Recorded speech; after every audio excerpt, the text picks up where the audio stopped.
ओम शांति। 4/11/2022 के बाबा के साकार अनमोल धारणा युक्त मधुर महावाक्य हैं। बाबा ने कहा है, बच्चे स्वदर्शन चक्र बुद्धि में घुमाते रहो, स्वदर्शन चक्रधारी बनो तो नष्टो मोह बनेंगे, सभी से ममत्व निकल जाएगा। बुद्धि बिजी रहेगी तो कोई भी देधारी याद नहीं आएगा। फिर बाबा ने कहा, अगर बाबा से वर्षा लेना है तो एक ही पुरुषार्थ है, आत्म अभिमानी बनो तो देह का भान स्वतः ही मिटता जाएगा। इसके साथ साथ बाबा ने पुरुषोत्तम संगम युग की विशेषताएं बताई हैं, तो सुनते हैं। मीठे बच्चे, बाप का फरमान है, स्वदर्शन चक्र फिराते अपना बुद्धि योग एक बाप से लगाओ। इससे विकर्म विनाश होंगे, सिर से पापों का बोझा उतर जाएगा। विकर्म विनाश होंगे, सिर से पापों का बोझा उतर जाएगा। क्वेश्चन, इस पुरुषोत्तम संगम युग की विशेषताएं कौन कौन सी हैं? विशेषकर 5 विशेषताएं बाबा ने बताई। आंसर है, ये संगम युग ही कल्याणकारी युग है। इसमें ही आत्मा परमात्मा का सच्चा मेला लगता है, जिसे कुंभ का मेला कहते हैं। दूसरी पॉइंट, इस समय ही तुम सच्चे सच्चे ब्राह्मण बनते हो। तीसरा, इस समय पर तुम दुख धाम से सुख धाम में जाते हो, दुखों से छूटते हो। चौथा, इस समय तुम्हें ज्ञान सागर बाप द्वारा सृष्टि के आदि मध्य अंत का पूरा ज्ञान मिलता है। नई दुनिया के लिए नया ज्ञान बाप देते हैं। 5, तुम सामरे से गोरा बनते हो, पति से पावन। काली आत्मा बन गई थी विकारों के कारण, तो पवित्र अर्थात गोरी बनती हैं। गीत है, इस पाप की दुनिया से कहीं और ले चल, जहाँ सुख चैन वहाँ ले चल। ओम शांति। मीठे मीठे बच्चों ने गीत सुना और बच्चों की बुद्धि में यह बैठा हुआ है कि बरोबर कलयुग पाप की दुनिया है। इस समय सब पाप ही करते रहते हैं। बाप आकर तुम बच्चों को कल्प कल्प गति सदगति देते हैं। जब पतित दुनिया को पावन बनाना होता है, तब पतित पावन बाप आते हैं, आकर बच्चों को आप समान बनाते हैं। तो बाप में कौन सा ज्ञान है? सारी सृष्टि चक्र का ज्ञान है। तुम बच्चे भी सृष्टि चक्र को जानते हो। ये सारा चक्र कैसे फिरता है, ये बाप में ज्ञान है। इसलिए उनको ज्ञान का सागर कहा जाता है, वही पतित पावन है। इस चक्र को समझने से, स्वदर्शन चक्रधारी बनने से तुम फिर से स्वर्ग के चक्रवर्ती राजा रानी बनते हो। तो बुद्धि में सारा दिन यह चक्र फिरना चाहिए, तो तुम्हारे विकर्म विनाश हो जाएंगे। फिर सतयुग में तो यह चक्र नहीं फिराएंगे, वहाँ तो फिराने की आवश्यकता ही नहीं है। वहाँ स्व अर्थात आत्मा को सृष्टि चक्र का ज्ञान नहीं होता, न सतयुग में न कलयुग में। ये ज्ञान सिर्फ संगम युग पर तुमको मिलता है। संगम की बहुत महिमा है। कुंभ का मेला करते हैं ना, वास्तव में यह है ज्ञान सागर और नदियों का मेला, अर्थात परमात्मा और आत्माओं का मेला। वह कुंभ का मेला भक्ति मार्ग का है, यह आत्मा और परमात्मा का मेला इस सुहावने कल्याणकारी संगम युग पर ही होता है। जबकि तुम दुखों से छूट सुख में जाते हो, इसलिए बाबा को क्या कहा जाता है? इसलिए बाबा को दुख हरता सुख करता कहा जाता है। आधा कल्प सुख और आधा कल्प दुख चलता है। दिन और रात आधा आधा है। मकान भी नया पुराना होता है। नए घर में सुख, पुराने घर में दुख होता है। दुनिया भी नई और पुरानी होती है। आधा कल्प सुख रहता है, फिर मध्य में दुख शुरू होता है, दुख के बाद फिर सुख होता है।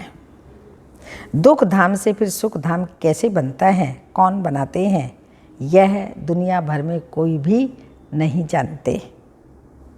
मनुष्य तो घोर अंधियारे में है।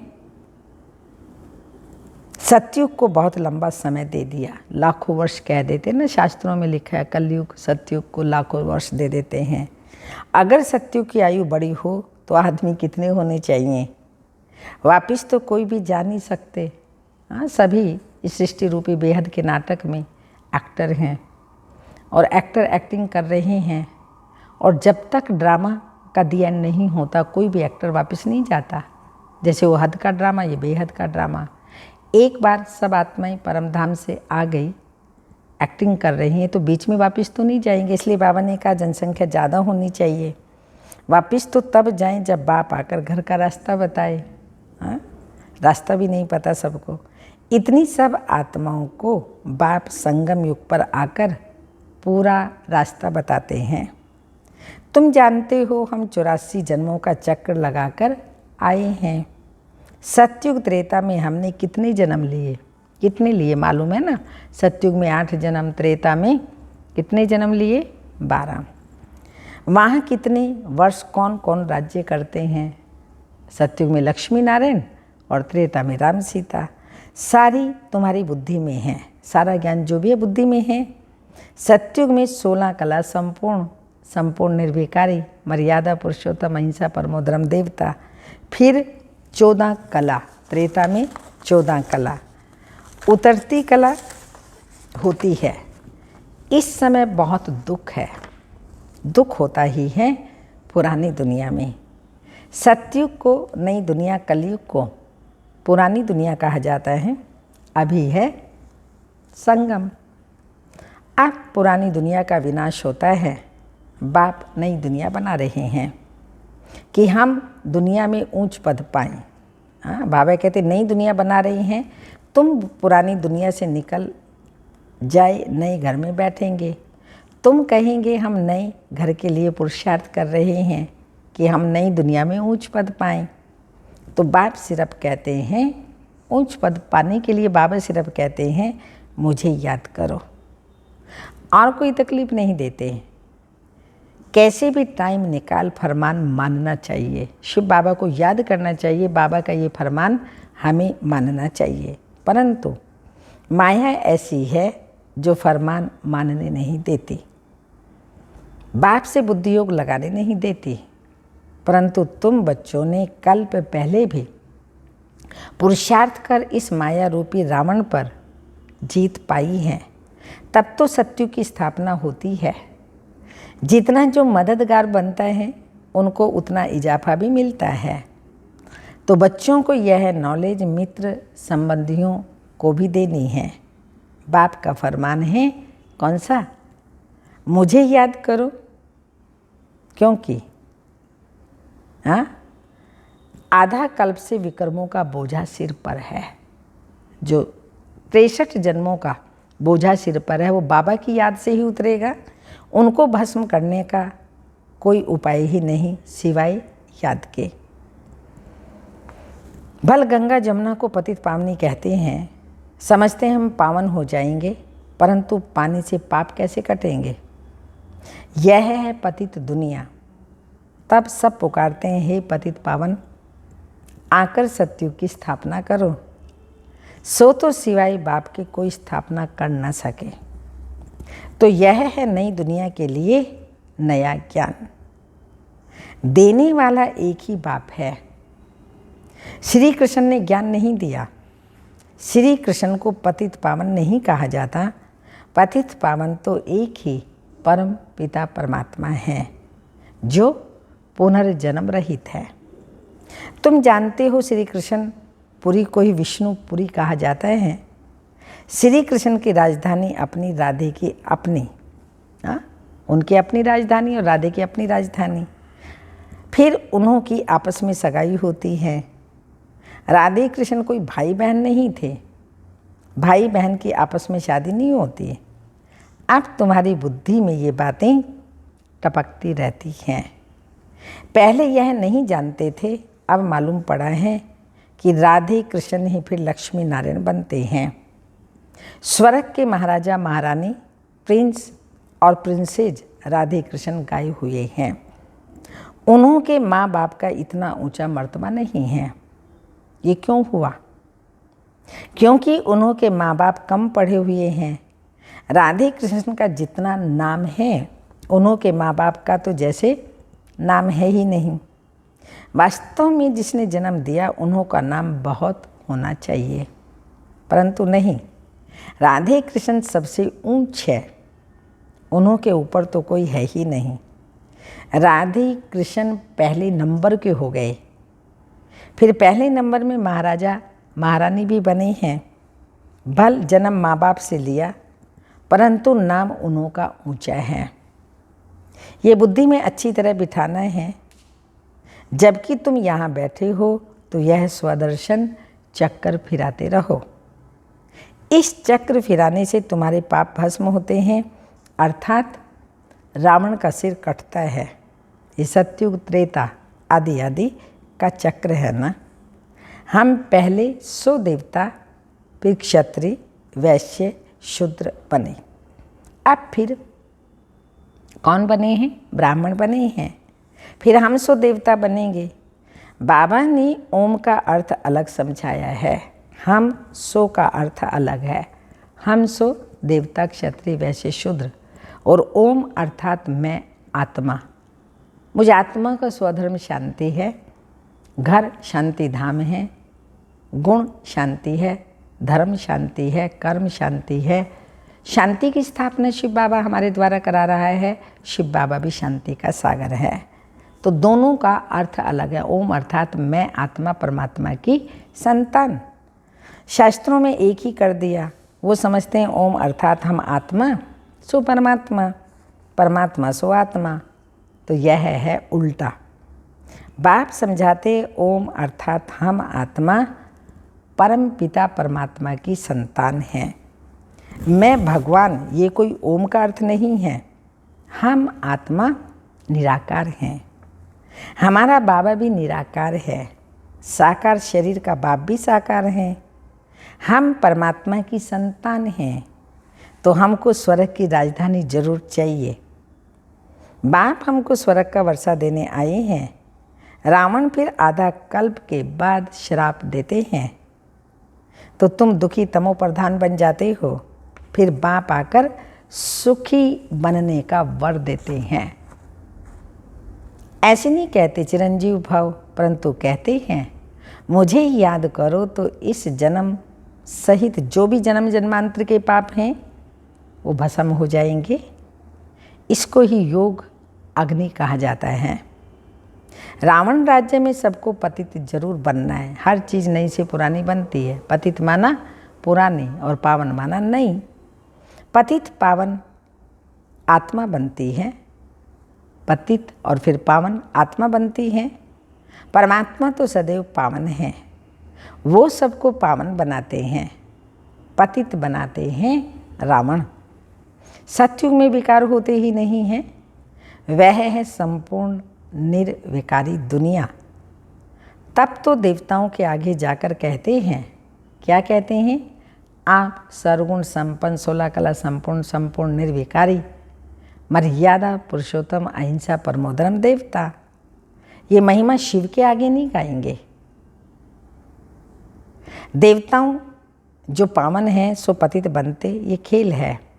बाप सुखधाम बनाते हैं, शिव को बाप कहते हैं। शालिग्राम अलग हैं। रुद्र यज्ञ में एक बड़ा लिंग बनाते हैं, बाकी छोटे छोटे शालिग्राम बनाते हैं। हम आत्मा 84 जन्म लेते, दूसरे धर्म वालों के लिए 84 जन्म नहीं कहेंगे। सिख धर्म वाले 500 वर्ष में कितने जन्म लेते होंगे, हम कितने जन्म लेते हैं, ये बाप समझाते हैं। ब्राह्मणों की चोटी मशहूर है। सच्चे ब्राह्मण होते हैं संगम पर। ये कल्याणकारी युग है। यहाँ ही तुम सबका कल्याण होता है। रावण अकल्याण करते हैं, तो बाप आकर कल्याण करते हैं। तो बाप की मत पर चल कल्याण करना चाहिए ना। श्रीमद शिव भगवानो वाच्य। शिव बाबा का जन्म नहीं, शिव बाबा जन्म नहीं लेते, वो प्रवेश करते हैं। जन्म तब कहीं जब पालना भी ले में, वो कभी पालना ही नहीं लेते हैं।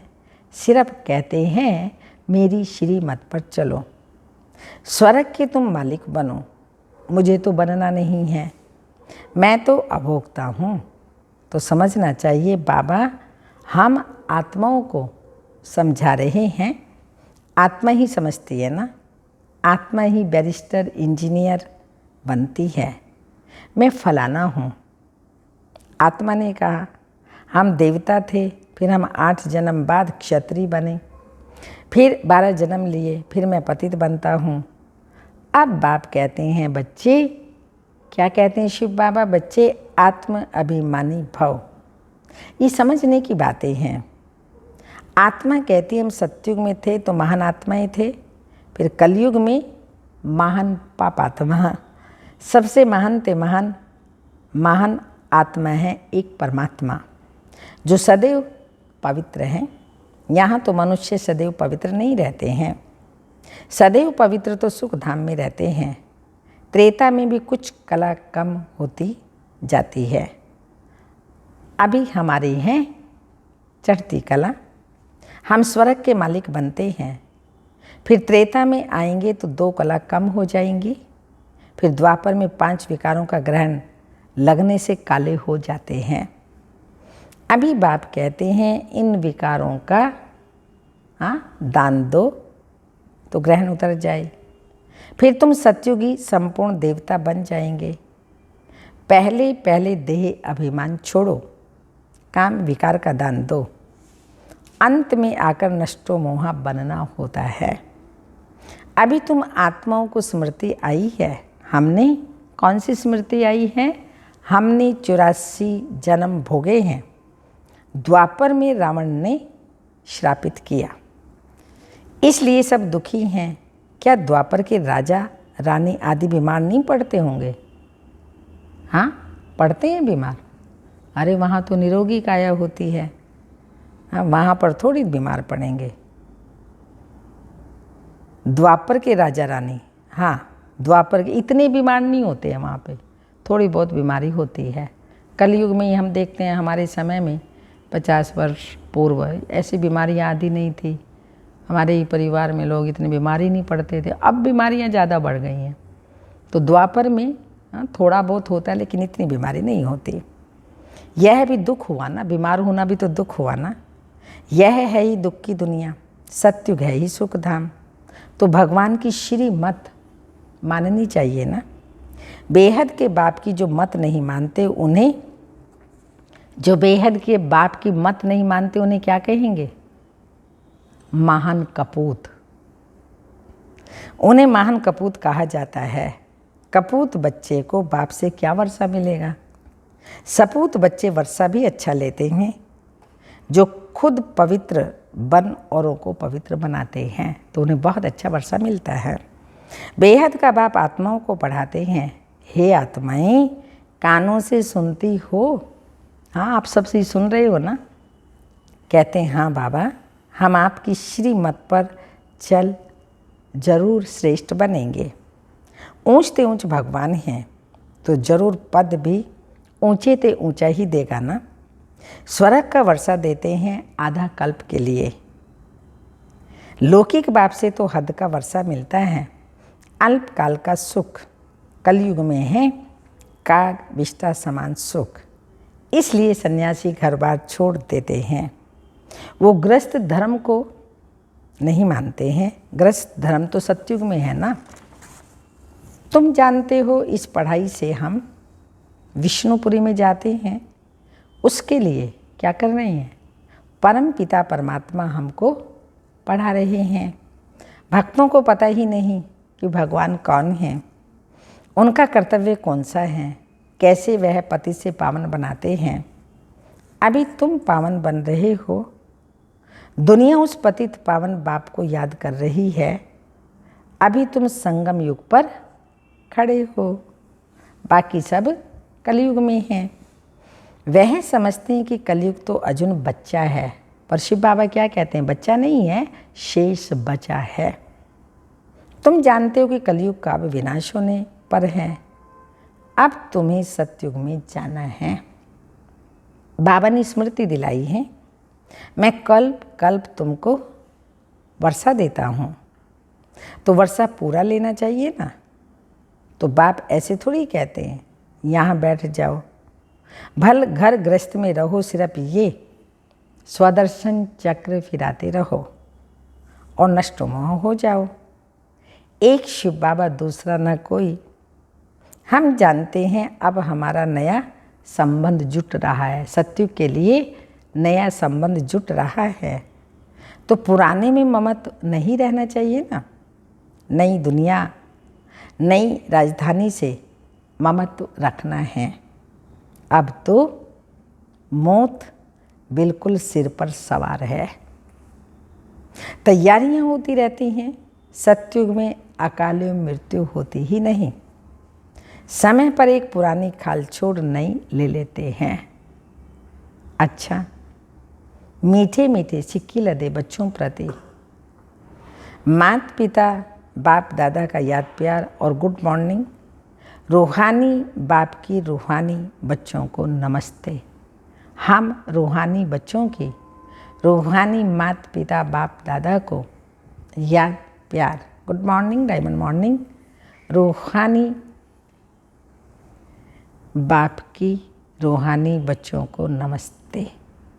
हम रूहानी बच्चों की रूहानी माता पिता बाप दादा को याद प्यार, गुड मॉर्निंग, डायमंड मॉर्निंग, ओम नमस्ते। धारणा के लिए मुख्य सार हैं, स्वदर्शन चक्र फिराते पूरा पूरा, नष्टो मोहा बनना है, मौत सिर पर है, इसलिए सबसे ममत्व निकाल देना है। सेकंड पॉइंट है, बाप से वर्षा लेने के लिए पूरा पूरा श्रीमत पर चलना है। आत्माभिमानी बन सपूत बच्चा बनना है। जो श्रीमत पर नहीं चलता उसको बाबा ने आज क्या कहा, महान कपूत आत्मा। वरदान, मन और बुद्धि को सदा सेवा में बिजी रखने वाले, मन और बुद्धि को सदा सेवा में बिजी रखने वाले निर्विघ्न सेवाधारी भव।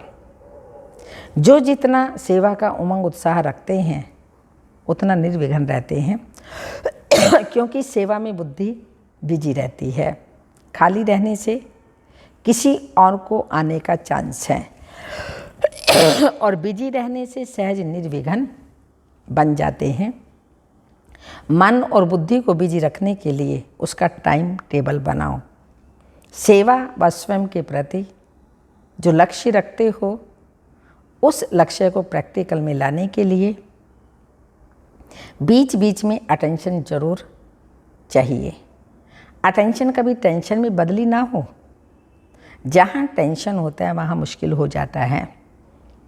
स्लोगन, सेवा से जो दुआएं मिलती हैं वही तंदुरुस्त रहने का साधन है। सेवा से, हाँ सुन रहे हैं अशोक भाई, वही तंदुरुस्त रहने का साधन है। अमृत वेले की पॉइंट है, पिछाड़ी में आने वाले बहुत आगे जा सकते हैं। कैसे?